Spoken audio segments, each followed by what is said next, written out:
Nancy is a guard's daughter. One day she was working on Skarloey with some polish and a rag. Skarloey was snoozing happily, but Nancy wanted to talk. "Wake up, lazy bones. Your grass is filthy. Aren't you ashamed?" "No," yawned Skarloey. "You're just an old fusspot." And Skarloey closed his eyes. He was thinking about his friend Rheneas and all the good times they had shared together before Rheneas went away to be mended.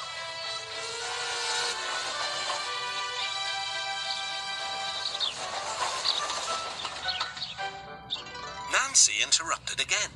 "Don't you want to look nice for when Rheneas comes home?" Skarloey wasn't sleepy anymore. "What? When?" "Soon, Daddy told me. I'm going now," she said. "Nancy, stop. Do I really look nice? Please, polish me again." "Now who's an old fusspot?" laughed Nancy, and set to work once more. Duncan was jealous. "Aren't you going to polish me too?" "Sorry, not today. I'm going now. I'm helping the refreshment lady this afternoon. We must get the ices ready for the passengers." "Never mind, Duncan," she said. But Duncan did mind. "It isn't fair," he complained. "Peter Sam gets a special funnel, Sir Handel gets special wheels, passengers get ices, but I'm not even polished." Of course, this wasn't true, but Duncan enjoyed complaining. He became sulkier still. That afternoon, there was bad news from up the line. "One of Skarloey's coaches has come off the rails," called Duncan's driver. "We'll have to take the workmen there right away." "All this extra work," grumbled Duncan. "It wears an engine out. Rubbish. Come on."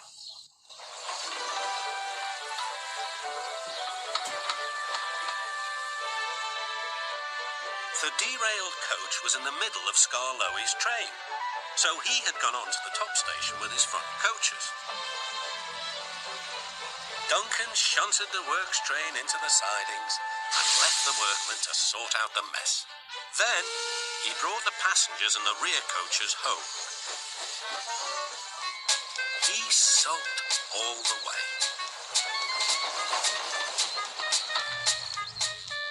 "I get no rest, I get no rest," he muttered. Duncan made the journey very difficult. He was short of steam, so his driver waited a while in the hope of raising more. But Duncan wouldn't try.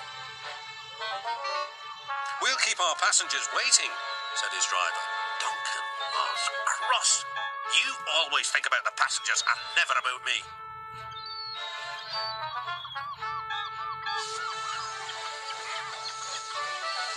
It wasn't long before Duncan built up enough steam to set off again.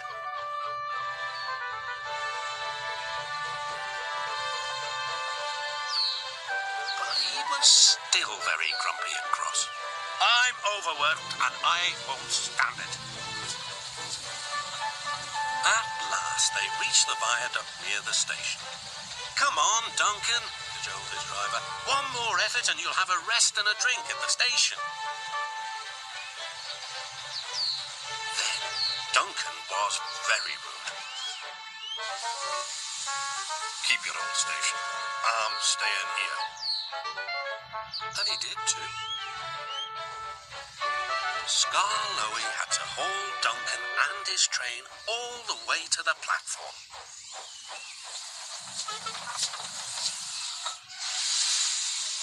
The passengers were furious. They told everyone what a bad railway it was. That night, the fat controller spoke to Duncan. "No passengers means no polish." "No polish means no passengers," Duncan muttered to himself. He still has a lot to learn, doesn't he?